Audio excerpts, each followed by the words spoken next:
دا الفاظ چې مخکې ویل شوي وو خو لیکن لږ مشکل دي ځینو ملګرو ته، نو د دې د پوهې کولو دپاره دا الفاظ زه دوباره وایم او په دې بورډ هم دې دپاره لیکلي چې واضح شي. دا جمله ده فرقین، دې ته وایي خلف الحالین. خلف معنی د دوه وجې، حالین نه مراد وقف او وصل دی، یعنی په دواړو حالاتو کې په دې کې دوه وجې دي، فور یا باریک.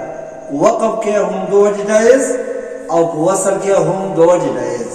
اوس دا خبره چې دا خلف ولې پیدا شوی، نو خلف داسې پیدا شوی چې قاعده دا ده چې کله د را ساکنین وروسته د مستعلیه هغه حروف چې ډک دي د هغه نه وروسته کوم یو حرف راشي د را نه وروسته، نو دا را بیا سره ډکوي.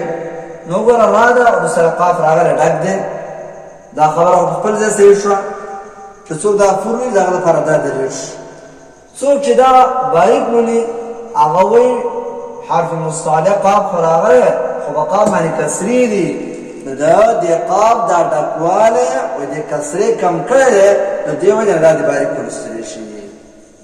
نو په وصل کې هم فرقین کې فور لیکو باریک جایز ده او په وقف کې هم فور لیکو باریک دا جایز ده. بیا ور پېښ شو کنه خلف ولې راغلی د وجې د کسرونه چې موجود دي په قاف باندې.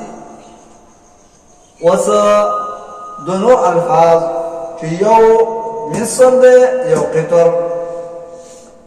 د مصر او قطر کې چې دا وصلن وي، نو وصلن په دې کې څه خبره نشته، د خپل حرکت موافق دا فور ده ځکه چې زور دی پې او دې باندې زیر دی، دا خپل حرکت موافقه باریک ده ځکه چې په خپل اصل باندې پاتې دي په حالت د وصل کې. خو دې ته خلف الحال وایي. خلف معنی دوه دي، حال نه مراد وقف دی چې دې کې په وقف کې دوه وجې دي، فور او باریک. څوک چې دا باریک وي د هغه دپاره څه وجه ده، هغه وایي چې را ساکنه شي د وقف د وجې نه او ما قبل ساکنې په درېیم حرف باندې کسرې باریکي، نو دغه شان ده وموندل شو. او څوک چې دا فور وي نو هغه وایي چې را ساکنې نه مستعلی حرف مخکې راغلی چې ما قبل مستعلی حرف کار کوي، ما قبل هم کوي، نو را دې څه ولوستلی شي فور. دغه رنګې اوس قطر ته وګوره.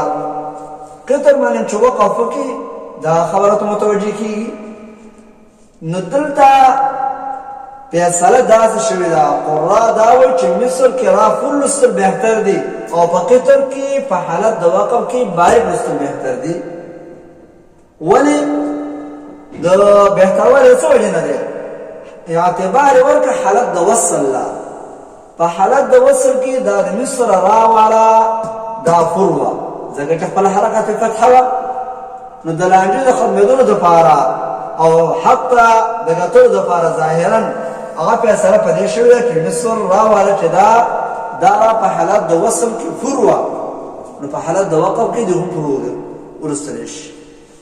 او قطر کې دا را چې دا خپله مکسوره ده په حالت د وصل کې باریک ده، نو په حالت د وقف کې د هم څه وګرځي باریک. نو مصر راولا دا د مصر را چې دا فور لوستل بهتر دی په حالت د وقف کې، او قطر را په حالت د وقف کې باریک لوستل بهتر دی. موږ دا فور او باریک کله تفخیم او ترقیق او تفخیم څه ته وایي ډکوالی ته، ترقیق څه ته وایي باریکوالی ته، تشه نری لوستل. اوس دا خبره یاد ساتئ چې کومه را فور لوستلی کېږي او کومه باریک لوستلی کېږي، نو د دې په ادا کولو کې د دې په مخرج اصلي کې څه تغییر راځي او که نه راځي.